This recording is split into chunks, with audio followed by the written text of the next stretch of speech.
Hello, welcome to HighRoad U. We're delighted that you are taking your valuable time to join us. We welcome you to Rethinking Digital Marketing Department with Suzanne Carawan at HighRoad Solution and Dave Martin from ERA. If you're currently dialed to the telephone conference, remember this is a toll number, but if you have a voice over IP connection on your computer, please hang up and click Mic and Speakers under the audio panel on the right side of your screen. Supporting materials for today's presentation will be made available to print or download following today's webinar. Presenters encourage questions, so please ask when prompted by clicking the chat panel and typing in your question. Our content leaders will try and incorporate in your questions during the session, but will address them during the Q&A portion at the end of the session. Please remember that HighRoad Solution is an authorized provider of CAE credits. You're only eligible to report this webinar for CAE credit if you attend live and for the entire session. Our session is eligible for 1 CAE credit. At this time, it is my pleasure to introduce your presenters. Suzanne has spent her career working in marketing. Using primarily digital communication means, Suzanne has crafted the brand stories for dozens of software companies and not-for-profits alike. With over 15 years consulting to associations and nonprofits on websites, email, and social media, Suzanne is an expert at helping organizations to grow. Her passion is working with organizations to build capacity in digital marketing and helping to reallocate marketing budgets from traditional to digital means to reduce costs and increase impact.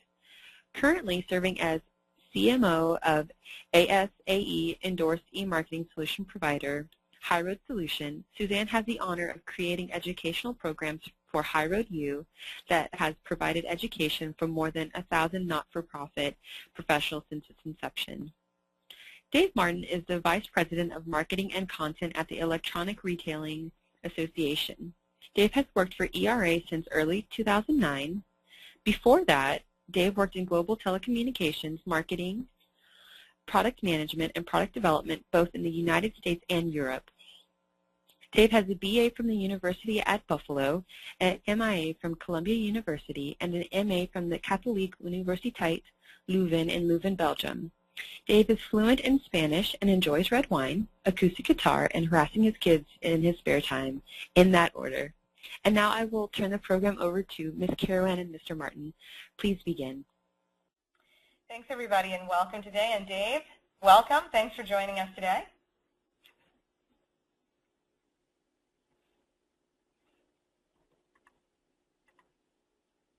All right. So we're going to start today with a really interesting topic that at HighRoad we've been following closely, and we are set to do more work within this area because we really see this as something going forward that's going to be a hotbed of activity and debate and a really area of innovation to make sure that we're aligning our marketing departments based on what the actual market now needs with kind of this digital consumer. So one of the people that we've identified early on is Dave as being an innovator in his field and in leading his organization to really adopt new digital means and making sure that we can kind of track him and follow him and get the inside scoop as to how they're doing this at ERA, how he's able to navigate this kind of new world of digital marketing and help the overall organization to transition or maybe to evolve, and we'll get his take on that, for how what we're trying to get to the point of is what is the big question we're trying to all answer is what does a modern organization, meaning marketing department, look like? And that might include communications, technology, et cetera, et cetera. And what does that look like today? Because what we're starting to see, and we're just postulating, that perhaps the descriptions that we've had for, let's say, the webmaster, perhaps those are outdated. They've been around 10 years. Perhaps the way that we've always thought about email marketing, we've been doing the same things for 10 years, perhaps that's outdated. Perhaps we are really using some outdated models and that we need to really rethink what it is to be in marketing in today's association or nonprofit. And one thing we'll say with that is that what's changed dramatically, obviously, is the advent of digital. So social media coming in, websites coming in, really being able to start to capitalize on that. And we see this as a massive trend that is not just about adding on a software tool or technology. It is now to the point of we're changing up our mindset and our methodology. And that's what we really want to cover today in kind of an interactive format with Dave, and just really pick his brain, because why not hear it from somebody who's really doing it, who's a real practitioner. So Dave, are you out there? I'm here. Can you hear me? I can so. So hey, thanks again for joining us.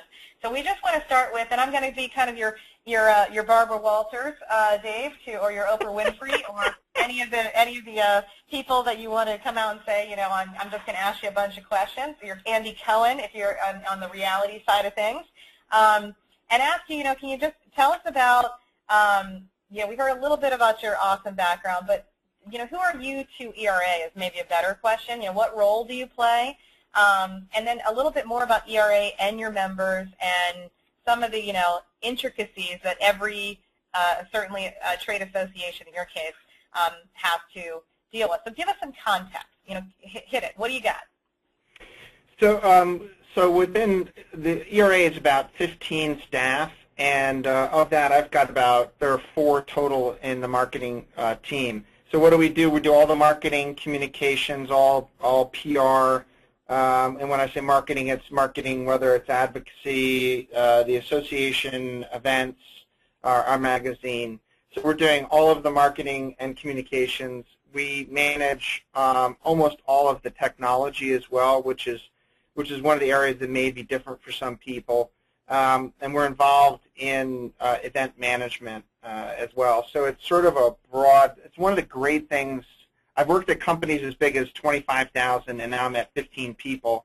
So one of the great things about being in a small place is that you're sort of spread thinner, but you're getting, I roll my sleeves up all the time. I am HTML coding at times, getting into CSS on websites, dealing with HubSpot and our inbound platform, all over the place, which is a great thing. It gets leaders more involved in day-to-day, which helps you understand what the issues are and how to do it better. So we've got a lot of responsibility. It's that marketing and technology in particular, I think, that makes it really interesting.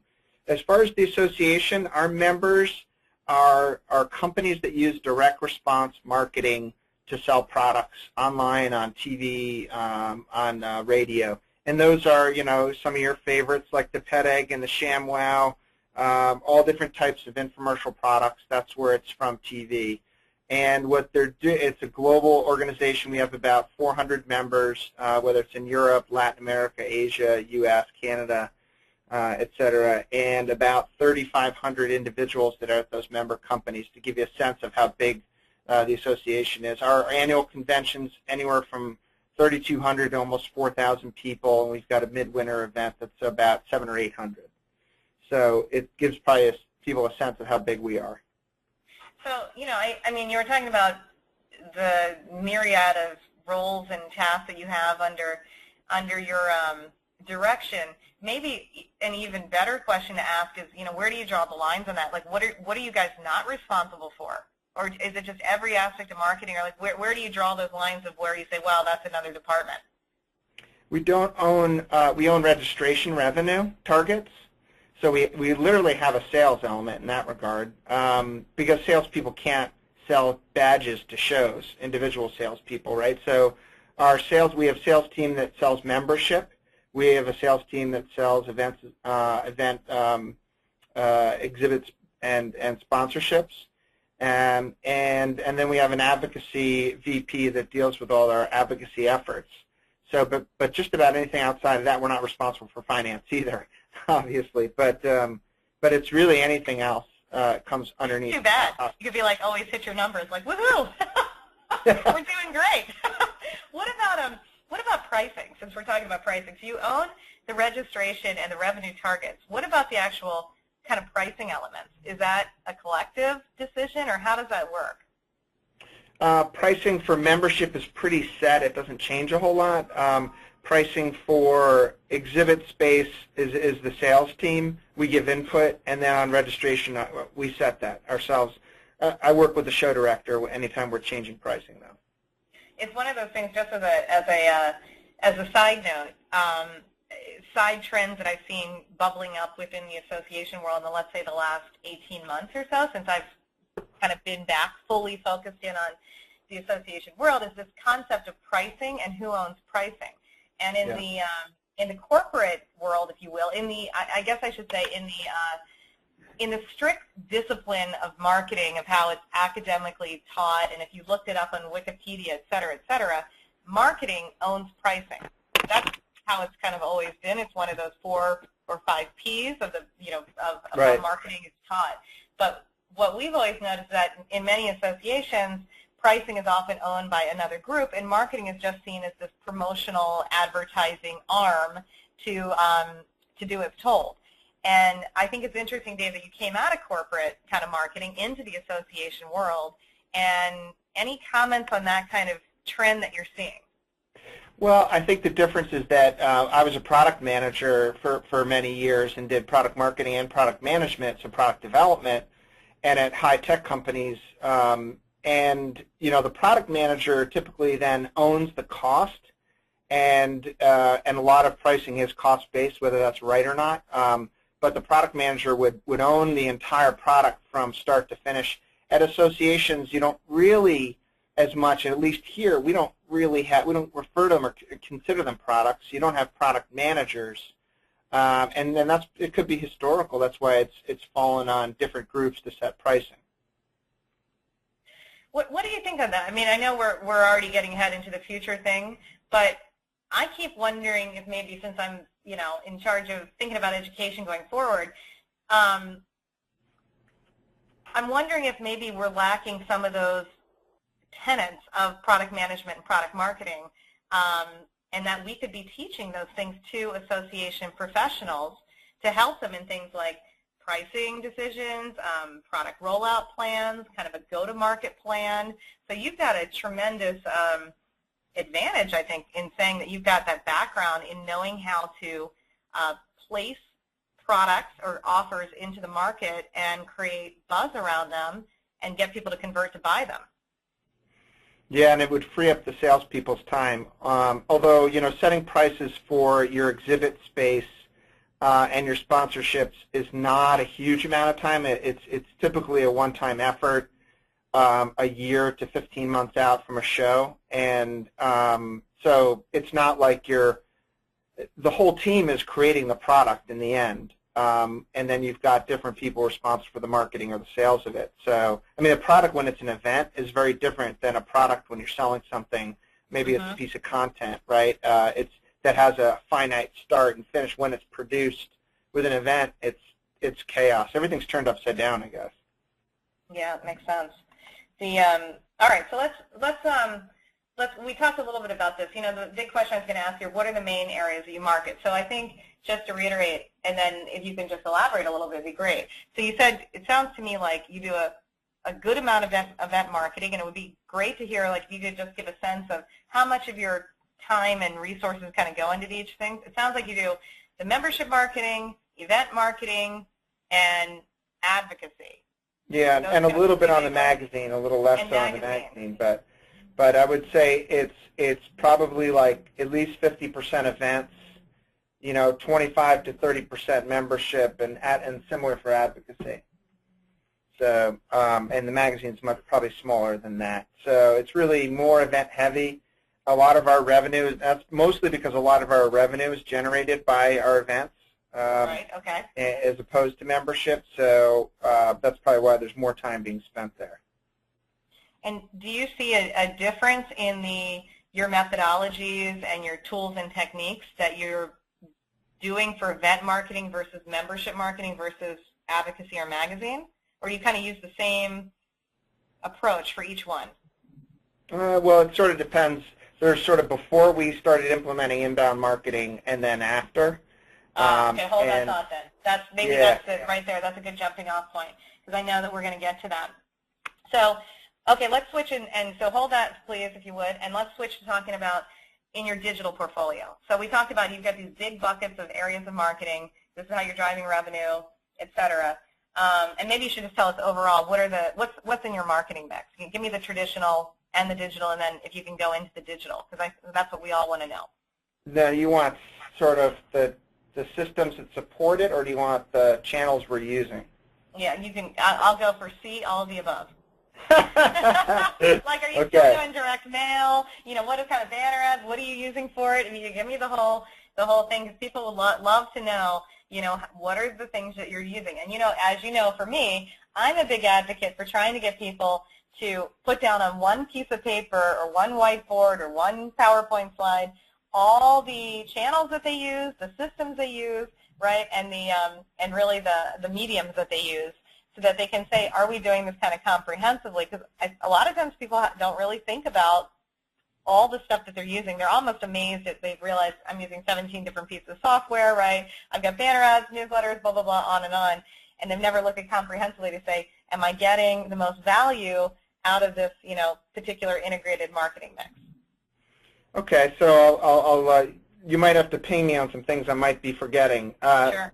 So to a much lesser extent these days, print ads and direct mail, we're shifting a lot of our dollars away from direct mail and print ads into more digital media. So we're using social media, primarily Facebook, because that's where our members are engaged, and it took us a couple of years really to figure out, you know, everybody does, so you got to do Twitter, you got to do Facebook, you got to do LinkedIn, you got to do this, that, and the other thing, right? And it took us a while to hone down and realize Facebook. So we do just posting on Facebook. We're also just recently doing more campaign-specific ads and buying ads through Facebook to drive our annual convention. We use email, we use social media, direct mail, banner ads, video, photography. We're pretty much using the entire gamut. You know, website, obviously. And you know, I used to take an approach of multimodal, sort of spray it out there, put it out everywhere, and let people consume it where they're going to consume it, because I didn't know where, in God's name, they were consuming it. I had no insight whatsoever, basically, right? And most marketers don't. And so my whole methodology was multimodal, multi-channel, put it out there everywhere that you can, because people are going to consume it when they want it and where they want it, right? So that still holds true where they and when they consume it. But we know a lot more about what they're doing today. So our technology sort of foundation below that is we use WordPress and Drupal on our websites. And we're shifting away from Drupal into WordPress because there are a lot more integrations and widgets and providers that work with WordPress in that platform, so it gives you a greater likelihood to integrate. And we're integration heavy in connecting as many systems as possible. We use NetForum Enterprise through Avectra, or now Abila, as our AMS. If I could throw it out tomorrow, I would. And hopefully tomorrow's not too far away, because I think AMSs are dead, or they will die before too long.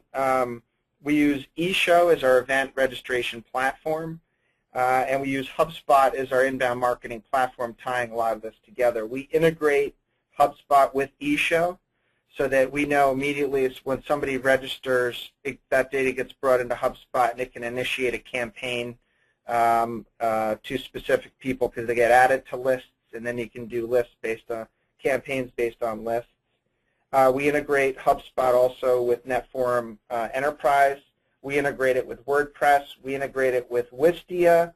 We use Wistia for all of our video production and our hosting of our videos. We do not use YouTube any longer. Wistia is $25 a month, and I think most people can afford that. And I think I'm forgetting something else that we integrate. Oh, SurveyMonkey as well. We integrate with HubSpot so that people, as they take surveys, that data gets brought back into the customer record or the member record in HubSpot. So we're seeing this. Somebody visits a website. Somebody goes to our event registration platform. They are watching a video. They open an email. They fill out a landing page. It's all collected in one place. It's sort of what the AMSs wanted to do, but just couldn't make it happen. Does that cover it? That's a lot of stuff. Yeah, I think so. Well, you know, I didn't hear mobile, but what are you doing? We do have apps. Sorry, No, we do have apps. Our members, what's interesting about our members is that they're old media, essentially. So they're TV people. And they're a little bit behind the curve on shifting to digital. So what's interesting is what in my role is that I market to marketers. And these are people that know how no pressure. No pressure. They know how to use a call to action. They know when to use it. They know the whole process for getting somebody to watch an infomercial through to get them on the phone and have scripts that are particular to individuals to get them to close the deal and upsell them and all these different things. So they really get it, and so it's a real challenge for us. But they're a little bit behind digitally, and part of our strategic plan for the association, a 3-year plan that just started about 6 months ago, is to help our members become as expert in digital as they are in direct response television and fulfillment. So we do use apps, and we've only had apps for our trade show for 2 years now, and we see like a tepid response. We get about 10 to 15% downloads on the apps, which is a little bit shocking. So people go to our events to network. They don't go to our events for education, although we provide it. So yeah, there is mobile. We use all of our websites are responsive designed. All of our emails are responsive designed. We do not send out a single email that will drive somebody to a website that's not responsive designed, except for the main association website, which most of the stuff that we're doing in calls to action is not to the main association website, and we're about to shift that over as well. So it's really mobile centric, I would say. So a couple of questions coming in already on through the online audience with the chat window. So feel free to ask questions, but I'm going to just ask you in turn. So number one was about Facebook, so that became some interest.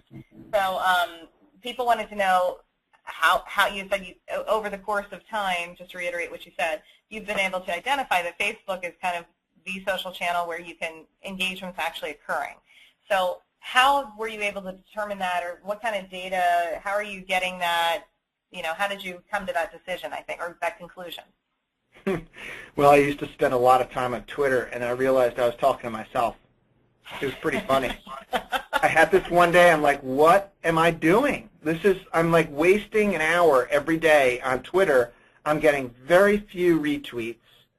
Most of what I see are suppliers that are engaged, people that follow me. I've got maybe 1,000 followers within the industry on Twitter. If our members use Twitter, they use it to promote their products. They're not using it to promote thought leadership or engage with others. They keep everything close to the vest because people will rip off a product. So that suppliers use the suppliers that the fulfillment houses, the law firms, the media buyers, the whole sort of ecosystem of suppliers in the industry that help the marketers be to the guys who sell the products. They use Twitter, and so I was talking to myself. Twitter was it took me a while, and I wanted to stay at the forefront and then we still use Twitter. I probably tweet 3 to 4 times a week, not a lot more than that. And then with LinkedIn, we have some groups there that are incredibly spammy, and people just spam stuff, and they're just not engaging in dialogue there. It's really strange on Facebook. They use their personal, and they interact both in their personal Facebook account, with their colleagues and with their partners and their business partners, and pictures of their kids. So it's a strange. I've got two Facebook accounts, one for work and one for my friends, and I don't want to connect the two. Our members are happy to do it, and so they're very active on Facebook. And we stopped putting our show when we have an event with photos. We don't put it. We'll put it on Flickr for more a repository, but where the action happens, we put up our photos on our event website within Facebook, and it just explodes with comments and likes and all this different stuff. So we've been at least a year now where we're much more actively engaged in engaging our members and talking to them and saying happy birthday or putting out a blog post or whatever it is through Facebook. It's clear that's where it's happening. So we also spent we spent about $10,000 out of our marketing budget for our annual convention, which was $75,000. I don't want to hear people complain about that. $75,000 included everything within the marketing arsenal to do that. Because I hear that quite often when I speak, where people say that that's so much money you have. Well, you got a problem if you don't have that kind of money. We have a $5 million budget, and our annual convention needs that kind of money to drive. Yeah, 3,000 people, right? Yeah, anywhere up to 4,000, and we've got 33% first-timers. So you're always having, that's average for a show. So we're always having to drive new people, and so we spent about $10,000 on Facebook, and we I don't remember exactly the stats on how much we generated. I think it was about 10% of the registration, so we're shy of 300 registrants. And it cost, we got something like 300 likes, so 350 likes. We doubled the amount of likes of our event Facebook page. And we generated, I think it was about 200 sales or something like that. Sorry, I don't have the numbers right in front of me. But it was a very interesting, so we shifted from, we greatly reduced the amount of what we paid for print, so like an attendee brochure or a early bird postcard, and the postage that goes along with that, which as you guys know can be really expensive, shifted that out of that into Facebook marketing. And so, of course my boss says, well, you don't know how effective this campaign was. Don't start touting that you got 10% of your registrants through it, because we weren't able to attribute who those people were. Were they existing members already, or were they new people? And that's our next step in our next Facebook campaign is be able to use attribution so when somebody goes through the shopping cart and registers to the event, that it stamps that person and says they came from Facebook. And so, she's still pushing on me to be able to attribute. It's one of our biggest challenges, and anybody's challenge, I think. Sure. Well, that's fascinating. So, I know one thing from the Facebook behavior that you've seen, have you been able to, speaking of attribution, be able to break down any of the responses kind of by generational divides? Do you see anything in there, any patterns or of who these people are that are so comfortable with that blending of kind of the personal, professional, et cetera, et cetera? What's amazing is some of the people that are most active are 50 plus on Facebook, but it's across the board. People are active within. I probably have 250 friends or something like that are all industry people, and it's across. It's young and older. So from just I need to pull up some sources. I think people would like to have this now that we're on that topic to back this up with numbers. But from a digital marketing, this is just kind of a side note to everybody. From a digital marketing perspective, the way that the typical behavior you would expect to see would be those falling in that baby boomer category are the ones who are really comfortable with that weird personal, I shouldn't say weird, so I already put my generational spin on, that personal professional total blend. And as you go down in generations or you get to the younger members or the younger people, actually that's when, strangely enough, maybe it might seem counterintuitive depending how old you are, they get more and more distinguished in to whom they speak and to whom they share private information, et cetera, and actually making those splits in their online presence. I personally find that endlessly fascinating. They may not even be using Facebook, right, depending on how young they are. But our demographics shift towards older. So it's people that have been in the industry. ERA is 25 years old starting next year. And so there are people that have been in it since they were right out of college. They're into their 50s and 60s. So we skew a little bit older. Interesting. So like many associations, right? So I guess when I'm saying that, since we're talking about your membership and that piece of it, is there an expectation that, or are you under kind of, as many other associations are, kind of this mandate to go ahead and try to grow the association or come up with new, different members out of different generations as this population is expected to retire, or do you feel like there's like stability there, or where are you guys with that concept of growth and getting to new people you don't know? Oh man, that's a tough one.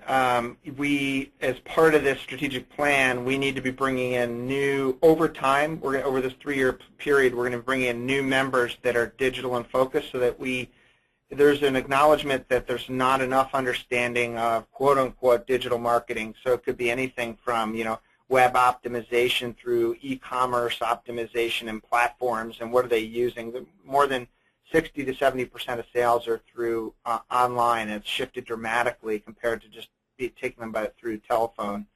So we're having to shift as part of this strategic plan to better support our membership.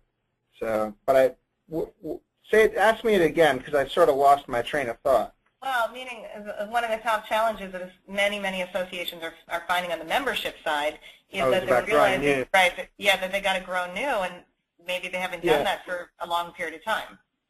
Yeah, we went from being when I started here 5.5 years ago, almost 6 years ago, we had a negative $1 million budget. So we were losing $1 million a year, and we're $5 million. Pressure. None at all. No pressure.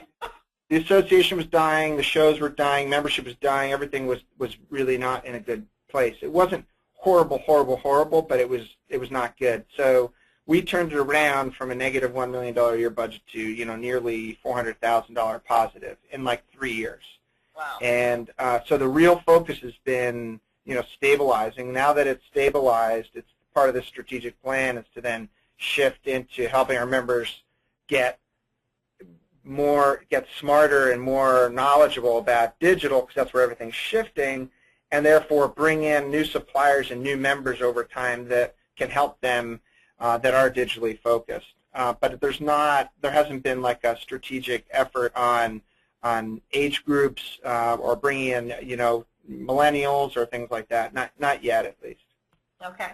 And then one last question has come out that I would be remiss if I didn't ask, which is one of our audience members was shocked to hear your statement about you stopped on YouTube, because that just seems like such a, right, you have to be there kind of thing, and yet YouTube's, for many of us, a big pressure point, and we don't ever feel like we have the right stuff, et cetera. So can you tell us a little bit more about Wistia and what that gets you over YouTube?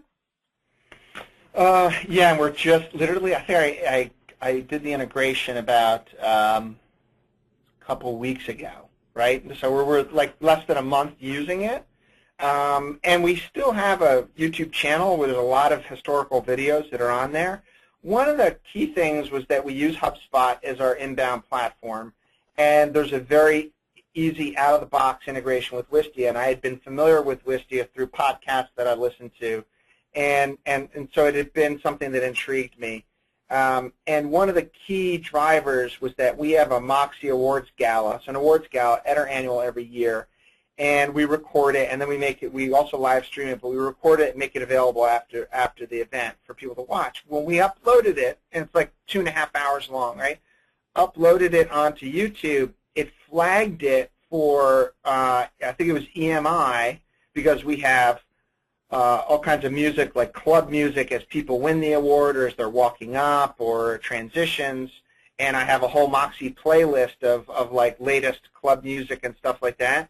And it was flagged and basically, you can't watch it on YouTube, which I was really pretty surprised about. We pay to be able to have access and play those songs on site, but that doesn't translate to when you post it online, even if it's background music in a video of somebody winning an award, right? So that one really sort of annoyed me, to put it mildly, and so we shifted to using Wistia. It's $25 a month, I think, is what we pay.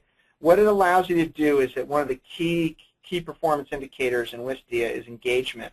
So it shows you through the course of a video, whether it's 2.5 hours long or 2 minutes long, where people drop off, there are heat maps that show you where they are going back and rewatching something by individual, right? This is by individual and then aggregate. And so then you can watch the video and it'll show you through these heat maps where people are dropping off. So you say, we were just doing this morning and we're trying to figure out, because I want to use it actually, what I'm saying right now, I want to start blogging about to our members So it's open the kimono, so like here's what we're doing in our own digital marketing and what you need to consider doing, right? Helping them become more expert in digital, so which is a whole new thing, right? It's like show them how we're marketing to them. And so we're trying to go through a case study this morning and find, was there a point in the video, one that we were looking at, where there was a massive drop-off, right? Or is there a point where people are going back and rewatching it multiple times? And that can give you insights into, is your intro too long and too crappy, get to the point, or is there a point halfway through where people are dropping off, just losing interest? And so engagement is anything, how long people will watch the whole video. We had something like, the one we were analyzing was like 68%. And anything I think above 60 as a sort of metric is good. There were some other videos on some of the sessions from our annual, which we just had last month, about a month ago, that there was not that many views yet, but drop-offs pretty quickly. And so we have to go back and look at, okay, why are people dropping off so fast? Is it, the audio quality is fine, the video quality was okay. Is it just boring, right? I mean, is that a good thing to be sharing? So what it does. That's such a key question to ask. We hear that all the time with, primarily right with email marketing. You hear it all the time of like, why aren't people opening our emails? It's like, well, you're using us. Your deliverability is stellar. Your graphics are stellar. It works on mobile. Hey, here's an idea. Maybe it's just not the right content. So I love that you're, you know what I mean? And that's kind of maybe the next generation of kind of self-analysis that associations are ready to undertake on their marketing. It's really asking that pivotal question, because for so long we've been so busy in just getting stuff out the door, we haven't been able to, right, take the time to really assess that type of level of interest and from that quality standpoint. And now the technology has maybe allowed us to be able to get to that point where we have the ability, the bandwidth to even ask those questions. Well, I would add to that, or like, what are our challenges that we've had is sort of reaching the right people at the right time. We've been focused on this spray and pray mentality, one message fits all. I think I'm speaking for a lot of people here. No attribution, so I don't really know what works. I have a sense for what works, but I don't know statistically what works. So and what I find really that's got me waking up early and thinking about my job a lot more recently is shifting to inbound marketing. And what's so exciting about it is that it forces you to focus on your customer pain points.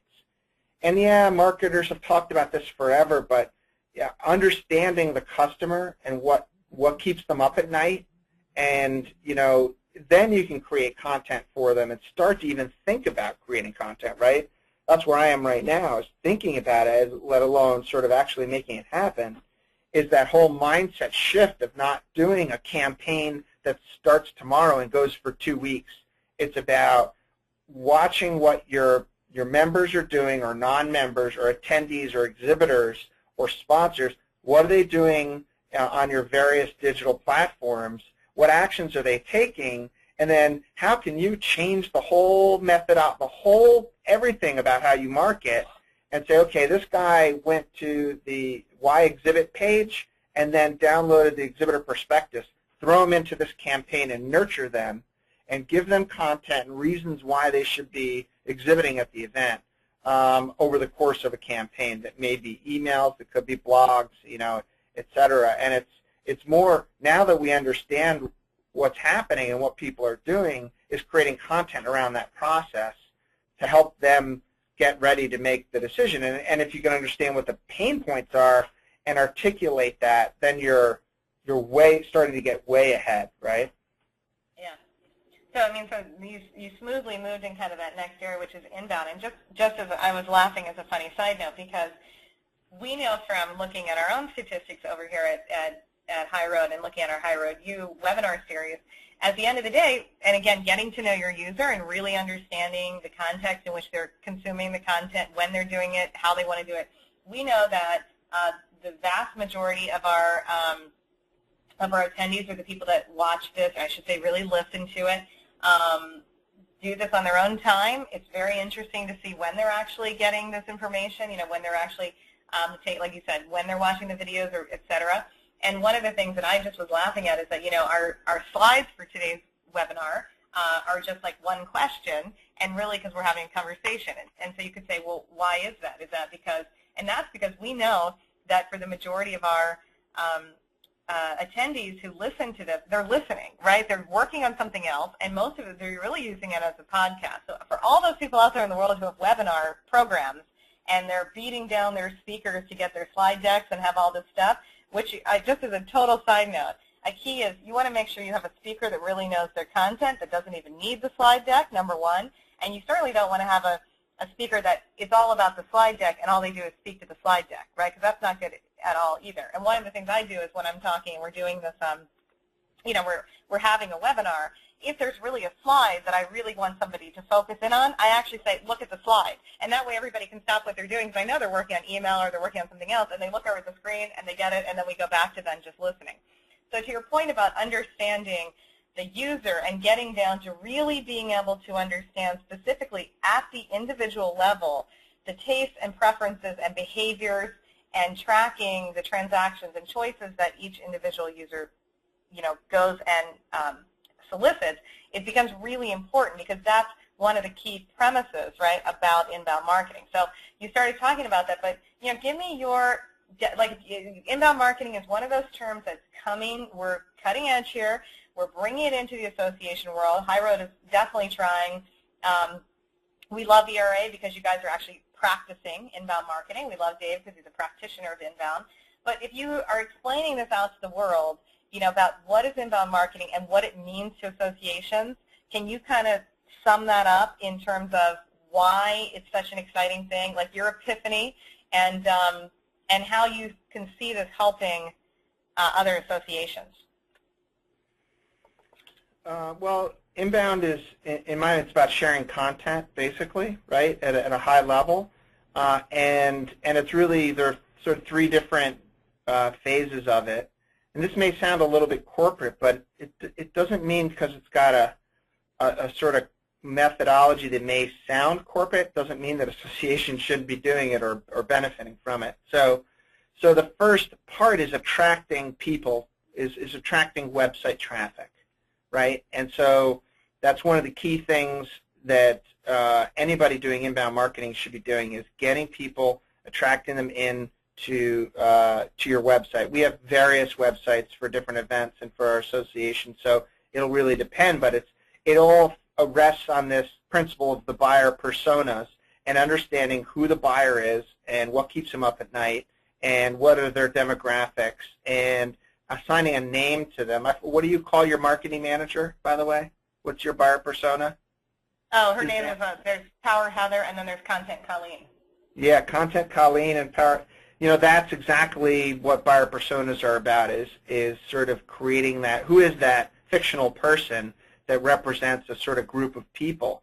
And so once you start to understand that, you can create a content strategy where you're creating content for the personas, whether it's ebooks, white papers, videos, blog posts, etc., that is understanding what their pain points are, helping them solve problems for them. Like I was reading a blog post or listening to a podcast the other day, and it was all about you need to focus on all your waking moments on solving problems for people. I don't know how many marketers come from that perspective, and I thought it was interesting, and I need to think about it more. It's like every waking moment you got to be focusing on how are you solving problems for your members, or how are you solving problems for your attendees, and all of the copy and all of the content should be focused on that. So first, it's attracting in the website traffic. It's creating content that's going to be that's going to be compelling to them, and then shifting that. So that's converting them. Converting them typically is filling out a landing page.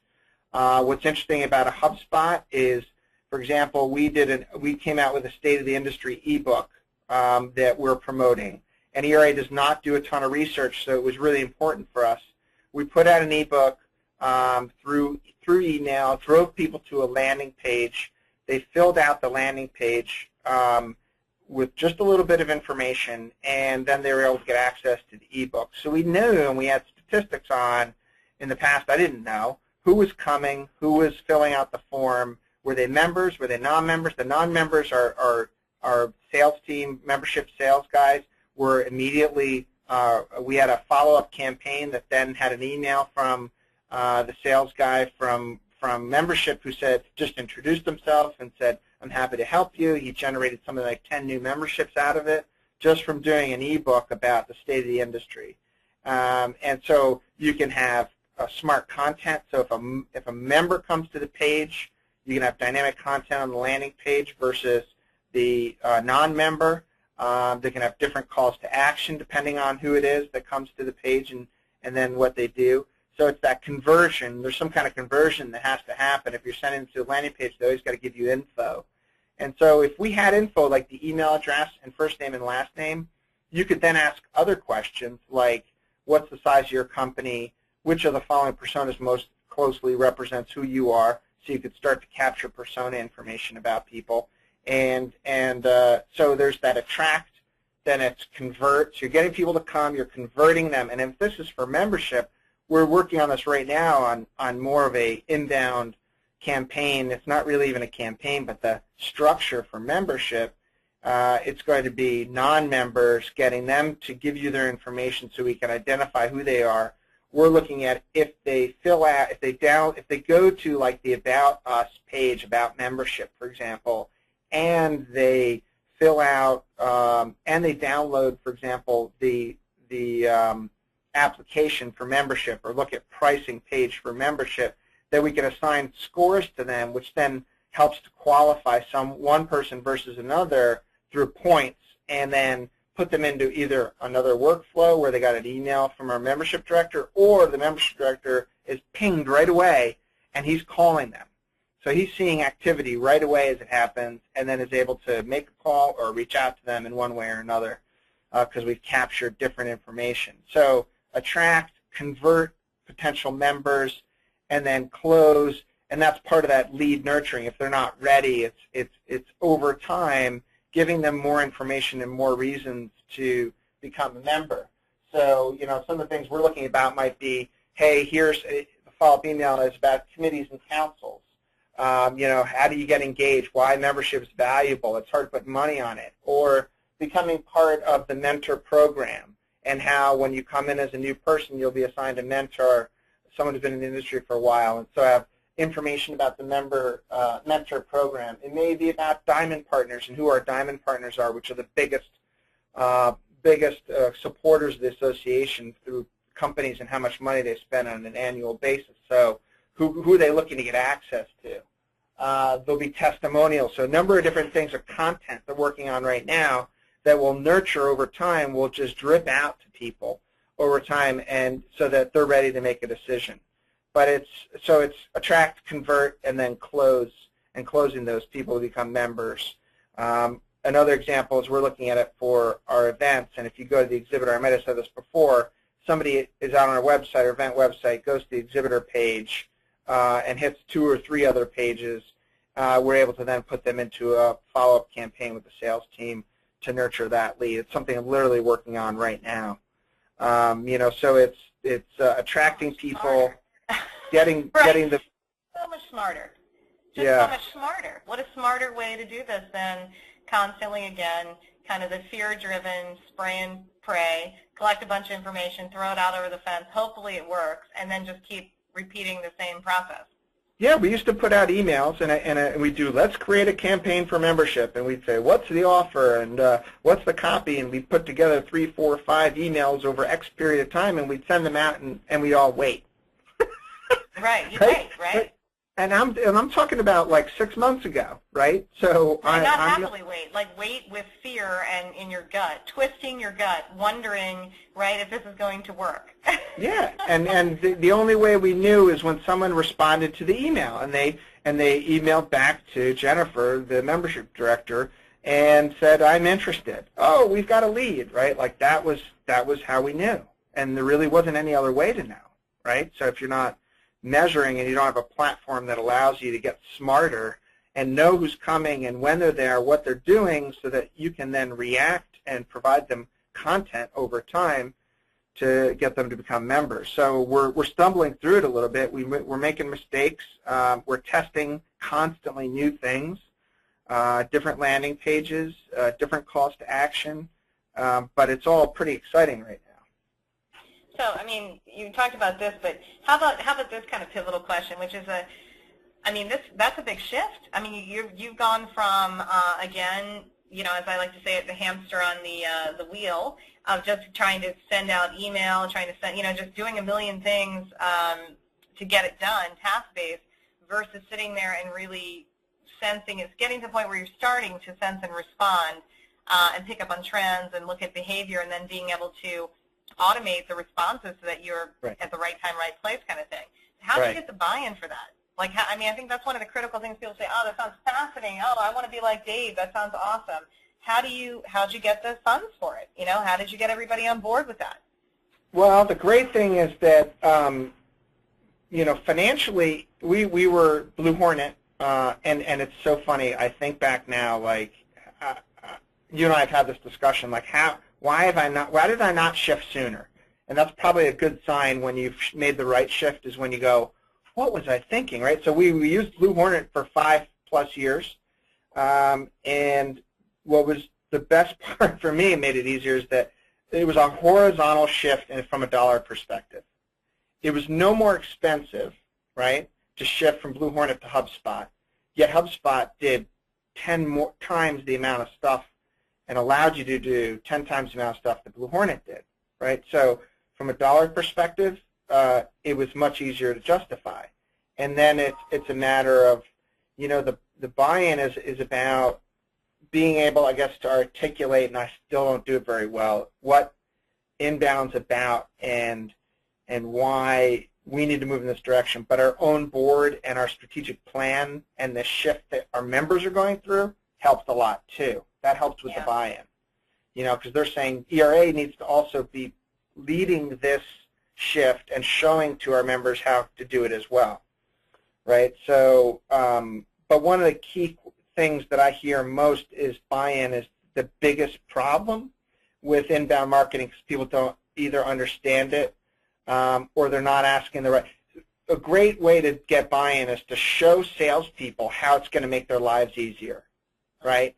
And if you say, okay, what's the average life cycle or the sales cycle when we're selling exhibits, or when we're selling membership, or we're selling you know, another non-dues revenue product, and let's say it's 6 months, and then you can articulate through some case studies of other groups, they were able to shift it from 6 months to 4 months. Now all of a sudden the sales guy is saying, oh wow, I mean, I just gained 2 months there where I could either focus on existing clients, members, whatever, or have more time to be driving more revenue. You know, so it's if you're focusing, I'm working with our sales guy, doesn't even want to use the AMS because HubSpot's got all the information as well, and he's able to see real time what people are doing. You know, so and he was relatively new, so about 3 weeks after we implemented HubSpot, we had a new salesperson, and I got him to move in that direction towards HubSpot immediately. So you can get the sales team and show the sales team why they're going to be more effective, save them time, make more money, they're going to be behind it 100%. Right. Yeah, that makes sense. And of course, if you can get the money to flow, makes it it's a lot easier to get buy-in when revenue is coming in. How about that? Yeah.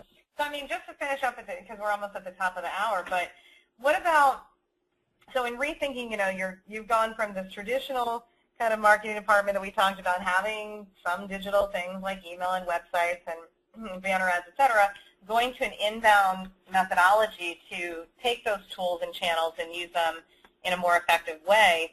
But what about the human resource side? So what are the critical, now that you have maybe a different department, different salespeople maybe, et cetera, what's your take on the critical skills that an association now needs to have within their marketing department? Because from what I've heard you say, it shifted, right? You said you can roll up your sleeves, you can do some HTML, CSS, et cetera.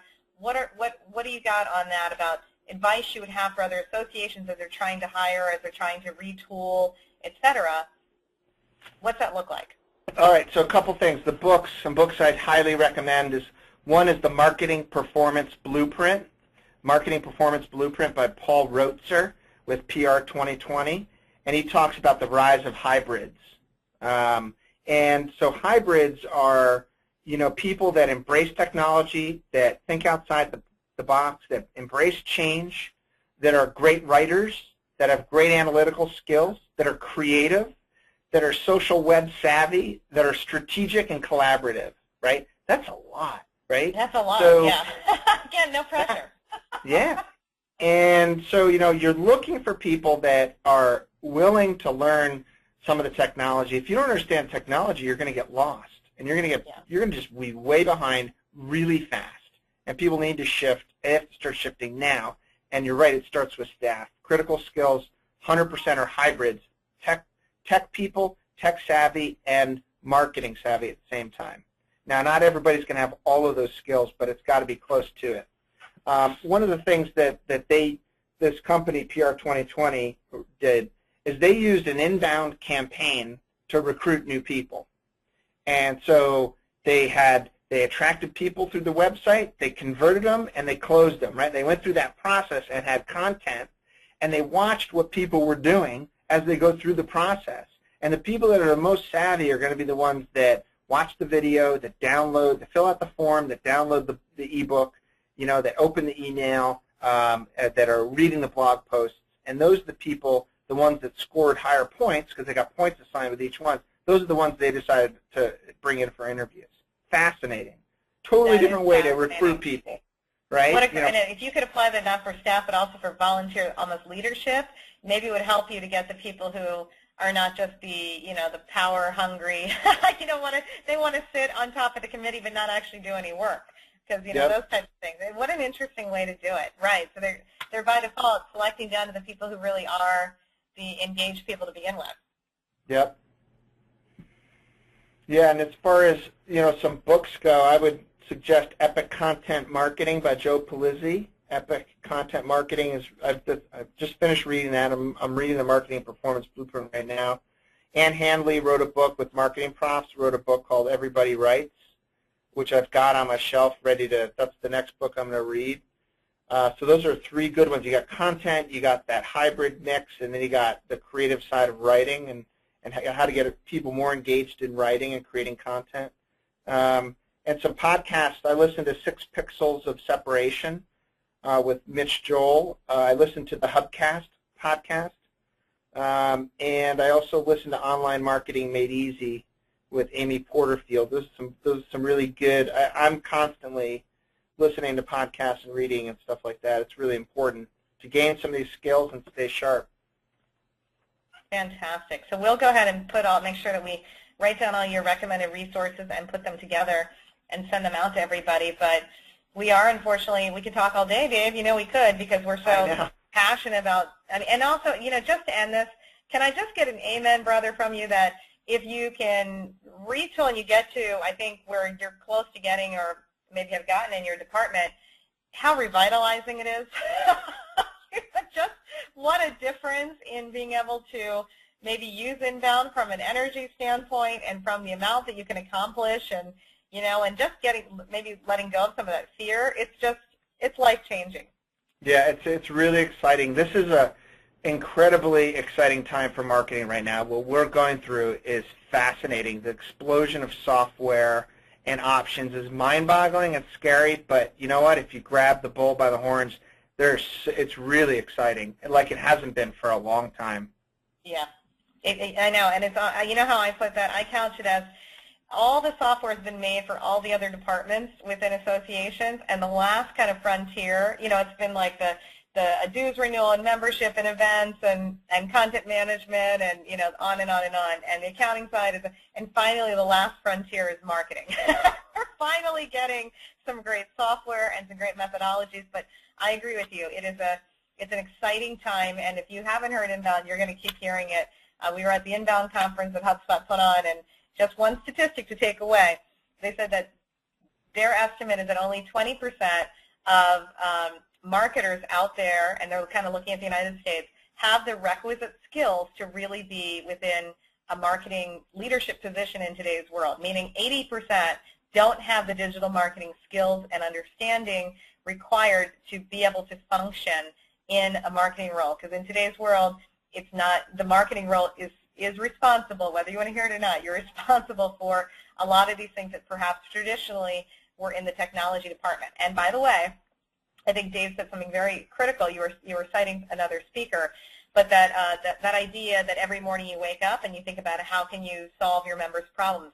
Once you said that, it really clicked for me, because you're starting to see a lot of people from the technology side come into the marketing department, right? You're seeing that flow far more than, you don't see the marketing people moving into technology, you see the other way. And it could be, one factor could be because the technology folks have been trained largely to constantly be problem solving.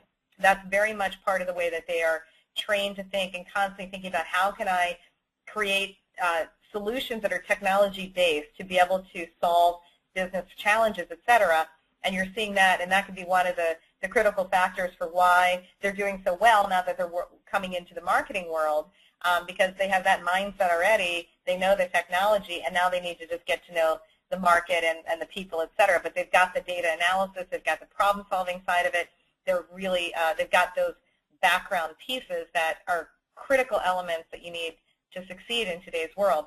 And we want to make sure that the kind of the traditional marketers, if you will, that we're getting those into that population as well. Because if we got 80% of us out there that don't have those, we got a lot of education to do.